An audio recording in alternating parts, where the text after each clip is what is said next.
Feitas as apresentações, agora é hora de mão na massa. Deixa eu começar a contar para você a nossa história com a síndrome de Tourette. Para isso eu vou ter que voltar um pouquinho lá atrás, na época que eu comecei, que eu conheci o Francisco. Bom, nós nos conhecemos na faculdade. Eu e ele fomos colegas de sala na faculdade de Direito, na UFMT, no ano 2000.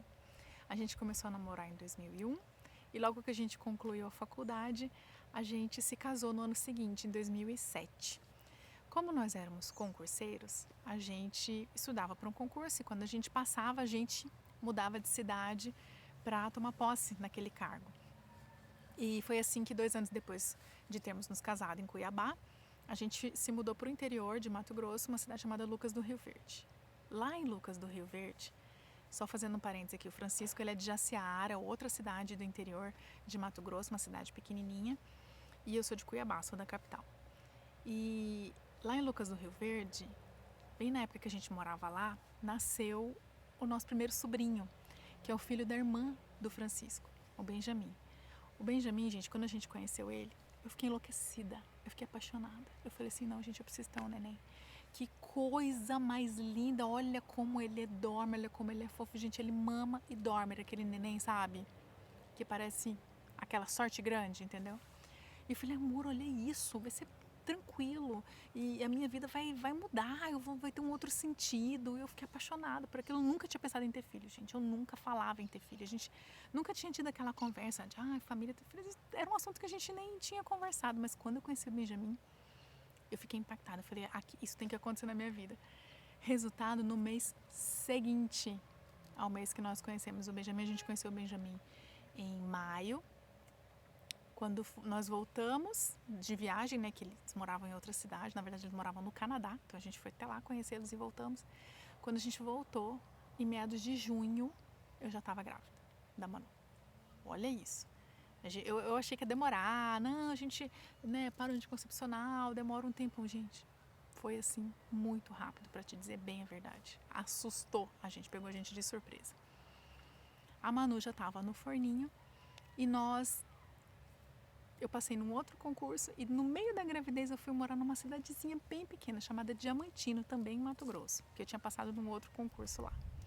Ali a Manu nasceu e se desenvolveu como uma criança típica, uma criança sem nenhuma atipicidade. Eu e o Francisco, a gente já tinha tido várias conversas sobre a infância dele, né? E ele já tinha me contado que ele tinha sofrido muito bullying ainda na infância, quando o que hoje a gente chama de bullying, né? Por conta dos tiques dele. O Francisco sempre apresentou tiques desde a infância. Ele diz que ele nem se lembra de quando ele começou a fazer tiques. Ele se lembra de ter sido levado a médicos e os médicos diziam que ele tinha estafa mental de tanto jogar videogame. E esse era o diagnóstico dele. Ele nunca buscou saber o porquê que ele tinha aqueles tiques. Era uma coisa que impactava muito pouco na vida dele, então foi uma coisa que foi ficando. Depois que a Manu nasceu, eu comecei um blog. Ser mãe me surpreendeu, me pegou totalmente no contrapé. Não era igual a Benjamin. A Manu, ela veio virada no giraia. Ela era muito mais ativa, muito mais espoleta, muito mais enérgica. Gente, eu vivia cansada, eu vivia morta, entendeu? E a Manu era uma coisinha assim, toda falante, toda espoleta, toda espevitada. Mas eu confesso que foi punk. Os primeiros dias com a Manu, os primeiros meses e até os primeiros anos, eu sofri de depressão pós-parto. Então foi um período muito difícil para mim, porque eu tinha me mudado para essa cidade onde eu não conhecia praticamente ninguém. E logo eu entrei de licença maternidade, eu não tinha um nicho, sabe? Eu não tinha uma tribo, um grupo de pessoas para me auxiliar. Então eu fui ficando cada vez mais isolada, mais sozinha. Então eu comecei um blog para abrir o meu coração. Esse blog se chamava Blog da Manu, eu dividia várias historietas dela para contar para a família. Como a minha família morava em outra cidade, na época não tinha WhatsApp, gente, não tinha WhatsApp, não tinha YouTube, não tinha nada disso. A gente se resolvia com o blog, então ali eu colocava algumas fotos, alguns textos e era muito divertido para mim, me fazia muito bem. Depois de alguns anos, esses textos desse blog, junto com outros textos que eu fui escrevendo ao longo do tempo, já como escritora, eles se transformaram em 2 livros e que eu tenho muito orgulho de tê-los feito, que são uma espécie de tributo, né, à nossa história, à nossa vidinha simples, né, cotidiana. E depois que a gente morou esse período em Diamantino, o meu esposo passou no concurso dos sonhos dele, meta de vida. E a gente se mudou mais uma vez, só que dessa vez para Cáceres, uma outra cidade do interior. A Manu já tinha mais ou menos uns 3 aninhos quando a gente se mudou para Cáceres. A vidinha da Manu já começou com muitas mudanças desde cedo. Mais ou menos em toda a infância dela, a gente se mudou em torno de 9 vezes, eu acho, de casa. E moramos em 3, já estamos na 4ª cidade. Desde que ela nasceu, né? Antes dela a gente se mudou muito mais. E eu tô contando todos esses detalhes para vocês entenderem como a vida vai levando a gente para percursos diferentes, né? E depois que a gente se mudou para Cáceres, nós voltamos para Cuiabá, que é a minha terra natal. E ali a gente morou mais 3 anos em Cuiabá. E a vida estava muito boa, gente. A vida estava plena. A Manu estava assim, super bem na escola. Ela foi alfabetizada relativamente cedo. É uma menina que adora ler livros. Ela é uma leitora assim voraz. Ela detona os livros que ela encontra. Tem uma personalidade forte. E como a gente estava perto da família e passando por um período de estabilidade, né, onde a gente não precisava mais mudar loucamente, a gente resolveu o quê? Ter o segundo filho. E pouco tempo depois que a gente começou a tentar, eu também engravidei do Mariano. E o Mariano, ele chegou assim, chegou chegando, né? Por que eu digo que ele chegou chegando? Porque a gente recebeu o Mariano no combo. Veio Mariano de um lado e síndrome de Tourette do outro. É isso mesmo, foi desse jeito. O Mariano tinha 20 dias e a Manu tinha uma apresentação de balé. Eu me lembro bem que quase ela não participou dessa apresentação de balé porque eu tava, gente, recém-parida, literalmente recém-parida. Mas eu falei pro Francisco, eu falei, amor, eu tô tão em dívida com a Manu, né? A gente sempre, mãe e culpa, né? Quem nunca? Eu falava, eu tô tão em dívida com a Manu, poxa, ela ensaiou o ano inteiro para essa apresentação e a apresentação coincidiu 20 dias depois que o Mariano tinha nascido. Eu não queria que ela desistisse, eu queria que ela fosse lá performar. A Manu é uma pessoa que adora o palco, adora a vida artística. E eu falei, cara, ela vai se frustrar se eu não for junto, né? E ela, mãe, será que você vai conseguir? E eu falei, Manu, não sei. Eu não quis dar aquela esperança de ir, depois eu não ter condição de ir, né, gente? O neném não dormia, mamava o dia inteiro. E no dia, sabe aquele dia atípico, onde tudo dá certo? Onde tudo, sabe, entra numa harmonia. E quando deu a hora do espetáculo, eu já tinha feito a maquiagem dela, ela já tinha vestido toda fantasia, tava toda maravilhosa. Eu falei, cara, vai dar pra gente ir. Vamos então, mano, mamãe vai conseguir. Ela, maravilha, e fomos todos pro teatro, era pertinho da nossa casa. A gente chegou no teatro, eu me lembro bem de ter sentado lá atrás, porque o som do teatro era muito alto e eu tava com medo de acordar o Mariano e eu não queria perder nenhum detalhe, então eu fiquei no corredor amamentando o Mariano e meu marido lá dentro assistindo. Quando chegou a vez dela, ele falou, Lígia, é a vez dela, corre lá. O Mariano estava dormindo no meu colo, eu passei pro Francisco e fui correndo com o celular filmar ela. Foi quando eu fiz o vídeo que mudou a minha vida. Por que eu digo que mudou a minha vida? Enquanto eu gravava o vídeo, eu fui percebendo que ela fazia um movimento diferente com a cabeça. Ela estava com um tique no pescoço, que ela levantava a cabeça como se desse um coice assim com o pescoço. Eu percebi aquilo ali e continuei filmando, mas eu confesso que me incomodou porque ela fez várias vezes ao longo da música, tanto que eu não consegui filmar tudo. Eu dei um zoom bem grande, fiquei olhando ali pelo celular, pensando o que está acontecendo, né? Tipo, ela não faz esse movimento com a cabeça. Tanto que eu não consegui filmar tudo. Eu filmei alguns trechos. Eu só tenho, tipo assim, 30 segundos, 40 segundos. Eu não consegui filmar a música toda. E não comentei com o Francisco. Eu guardei isso pra mim. Eu peguei o vídeo, né? Não mostrei pra ninguém. Terminou a apresentação.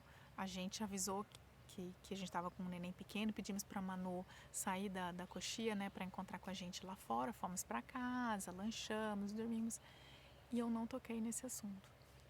Fiquei alguns dias com aquilo para mim, pensando assim, mas era uma apresentação de teatro, né? Ela devia estar assim, mais emocionada ou pressionada. Às vezes a criança se sente, né, ali, nossa, era um palco, 500 pessoas no teatro. Pensei, é uma coisa do dia, vamos esperar para ver. E nos dias seguintes, os tiques, ao invés de regredirem, eles aumentaram loucamente. Loucamente. Uma criança que nunca tinha feito nenhum tique, de repente fazia tique o dia todo. Quando eu quero dizer o dia todo, é o dia todo. Chegava no final do dia, ela reclamava, pedia para eu fazer massagem no pescoço dela, nos ombrinhos dela, porque ela sentia dor física de tanto tique que ela fazia. Com o passar dos dias, os tiques foram aumentando e inclusive migrando, mudando. Aí ela já apertava um olho, apertava os 2 olhos, fazia movimento com o ombro. Eles foram se espalhando. E aí eu conversei com o meu marido. Eu falei pra ele, amor, você tá vendo que a Manu tá apresentando tique? Ele, Lígia, eu não quero nem falar desse assunto. Não me fala desse assunto. Porque era um tema, assim, dolorido, né? Muito difícil pra ele, eu compreendo. Mas eu não podia não fazer nada. Eu tava ali vendo aqueles tiques. Não tinha como eu não fazer nada. Então, o que eu fiz? Ele foi dormir, foi colocar ela pra dormir. E eu tava amamentando na rede. Peguei meu celular e, digitei. Eu lembro até hoje a pesquisa no Google que eu fiz. A pesquisa era assim: tiques com a chegada do irmão. Foi isso que eu digitei na barra de pesquisa do Google. E veio, gente, um monte de coisa. Veio um monte de conteúdos. Veio desde autismo, passando por síndrome de tique transitória até a síndrome de Tourette. Quando eu li sobre a síndrome de Tourette e os sintomas, meu coração ia assim, porque a cada sintoma que eu lia, eu reconhecia ali os sintomas do Francisco. Então, o que eu fiz? Eu printei aquela tela, mandei para ele no WhatsApp, porque ele ia colocar a Manu para dormir. E eu mandei para ele e falei assim, amor, olha essa pesquisa, o que você acha? E ele que me respondeu, ele falou assim, Lígia, esse sou eu. E aí, desse dia em diante, tudo mudou, porque clareou para mim a possibilidade dessa síndrome que eu nunca tinha nem ouvido falar, gente, nunca tinha ouvido falar. E depois que ela apareceu, eu falei assim, tá, mas e agora como eu faço para ter certeza de que é isso mesmo? Eu tenho uma amiga que é psiquiatra infantil. Olha a sorte da pessoa. E nos dias seguintes, né, depois de pesquisar alguma coisa no Google, eu não sou de ler muito a fundo essas coisas, porque eu sou muito sensível, né, eu fico impactada, então eu já mandei logo uma mensagem para essa minha amiga e falei com ela, minha amiga, o que você acha?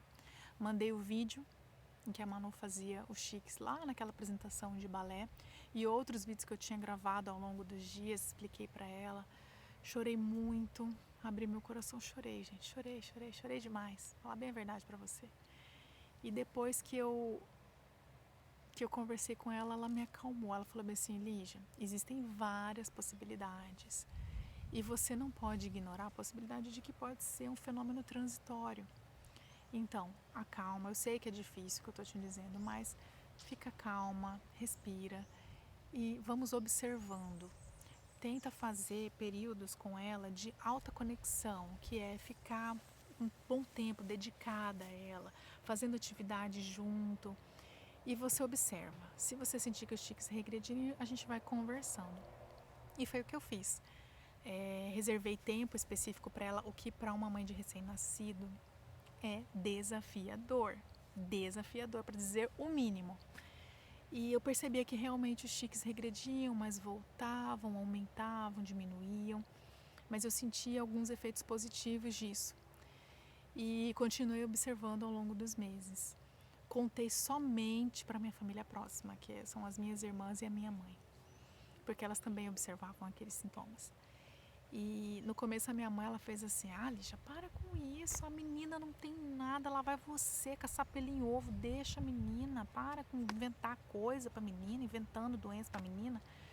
E eu falei, mãe, eu estou observando. Um dia a Manu foi dormir na casa dela e ela observou os sintomas. quando ela observou, gente, a minha mãe veio com o olho deste tamanho arregalado, como a gente diz em Cuiabá, né? Deste tamanho. O olho dela veio arregalado. Ela arrumou uma revista, não sei aonde, uma revista psiquiátrica, em que tinha uma matéria, e essa matéria citava uma médica de São Paulo, a doutora Ana Rauni, especialista em síndrome de Tourette. E a minha mãe, Lígia, pelo amor de Deus, leva ela nessa mulher. Pesquisa, estuda isso aí, pelo amor de Deus. Lígia, não vê vídeo no YouTube, não veja vídeo no YouTube das crianças fazendo, porque meu coração aperta. E eu, mãe, calma, vamos respeitar o momento, vamos entender. O Francisco, quando a minha mãe chegou lá em casa e falou isso, ficou possesso. Vou te explicar por quê. Porque ele sentiu aquela mesma rejeição lá de trás, voltar com tudo. E aqui e ali eu perdi o meu parceiro de discussão. Porque era eu começar esse assunto, ele fechava a cara e me ignorava, me deixava de fora. E eu falei, mas é brincadeira, né? Lutei com todas as forças que eu tinha, li tudo que me caiu na mão, comprei um livro, que é um livro que eu recomendo muito, que é o livro que a doutora Ana Rauni organizou, onde ela esclarece, gente, esse livro é tipo a Bíblia, né, de todos os assuntos envolvendo tics. E nesse momento em que eu fui estudando com toda dificuldade que a mãe de um recém-nascido consegue estudar um livro, gente. Eu acho que eu li em tempo recorde, porque todo o tempo que eu estava acordada, eu estava com esse livro. Eu comprei a versão e-book porque eu não queria nem esperar o livro chegar na minha casa. E eu lia todos os dias, eu ia lendo, eu ia me inteirando, eu ia ao mesmo tempo sofrendo ali, chorando e continuava perseverando, até que eu falei, bom, existe uma grande possibilidade, porque o Francisco tem os mesmos sintomas. E a Tourette, como a gente vai abordar mais pra frente, ela tem dois lados, né? Ela tem um lado genético e ela tem um lado ambiental, ou seja, ela precisa desses dois fatores se combinando, produzindo os tics, né? E no caso da Manu, eu já sabia que ela tinha o genético, porque eu via no Francisco esses mesmos sintomas. Então, o que a gente fez? Esperamos mais alguns meses, porque o diagnóstico de Tourette ele não é fechado rápido. Os sintomas têm que persistir por um longo tempo. Nesse livro da doutora Ana Rauni, ela menciona, inclusive, que para fechar o diagnóstico, mesmo assim, com toda certeza, é necessário que os sintomas persistam por mais de um ano, sem que haja nenhuma folga superior a 3 meses de permanência dos sintomas, ainda que os sintomas não sejam muito agravados. E passados mais ou menos uns 6 meses, a gente agendou uma consulta com ela. Fomos para São Paulo e depois de uma consulta de 4 horas, extremamente extensa e extremamente completa, e uma anamnese que veio até sei lá que geração, ela bateu o martelo e os dois foram diagnosticados no mesmo dia com síndrome de Tourette.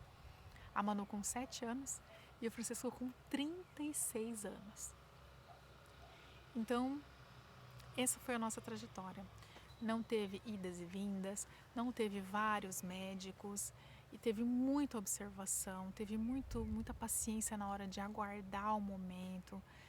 Muitas vezes a gente tive que respirar fundo, tive que chorar escondido, tive que ler escondido, estudar escondido para não criar uma situação familiar difícil para mim.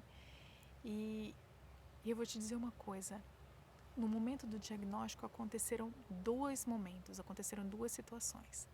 A primeira foi a situação minha como mãe e depois a situação do Francisco como pai e paciente, né? Para mim, o diagnóstico ele bateu assim, era exatamente o que eu tinha pensado e ao mesmo tempo, puta que pariu, era exatamente o que eu tinha pensado. Você entende? De uma certa forma é um alívio saber o que tem e de outra forma você não queria aquele diagnóstico. Ninguém quer. Já para o Francisco veio de uma forma diferente. Para ele bateu um alívio do tipo, então eu não estava errado. Eu tenho um negócio que me faz fazer tics. Então toda aquela infância que ele sofreu pensando que ele estava errado, que ele não podia ser daquele jeito, ele foi redimido. Aquilo ficou assim, não, isso é quem você é. Então essa identidade trouxe clareza, trouxe paz. E ao mesmo tempo trouxe culpa, porque ele falou, poxa, passei para frente. E isso, com muito amor, com muita conversa, a gente conversou junto. Para quê? Para que isso não fosse uma nuvem pairando nas nossas cabeças, para que isso fosse só um pensamento que vai embora. Não existe culpado, não existe isso. Existem características, existe quem a gente é. E quando a gente recebe isso com clareza, tudo fica mais leve, tudo fica mais leve. Então, um conselho, se é que eu posso dar um conselho, é esse. Se você for procurar um profissional, se você acredita que possa estar acontecendo alguma situação, existem várias causas para tiques, gente, não é só Tourette, não é só síndrome de tiques, não é só autismo, tem uma sequência, tem um infinito de possibilidades que pode estar acontecendo e você precisa de uma ajuda médica, você precisa. Mas não é qualquer médico que vai conseguir diagnosticar. Mesmo psiquiatras experientes, mesmo pediatras muito experientes, muitas vezes nunca tiveram um paciente que tenha síndrome de Tourette. Isso vai dificultar, até mesmo descartar essa possibilidade da Tourette. Então, se eu puder te dar um conselho, é esse. Procure um profissional na sua região, procure um profissional que atenda por telemedicina e pergunte se esse profissional já tem um paciente com síndrome de Tourette. Se o profissional já tem, você já está meio caminho andado para pelo menos descartar essa possibilidade. Porque se a pessoa nunca atendeu ninguém, aí realmente ficaria muito difícil, né? Você ter aquela certeza, você vai acabar pingando de profissional em profissional até que você chegue a uma resposta. Então, eu de todo o coração desejo que você encontre um bom profissional, que você possa realmente se tranquilizar, conversando com uma pessoa que entenda do assunto, que possa sanar todas as suas dúvidas. Essa é a nossa história. Conta comigo. Te vejo na próxima aula.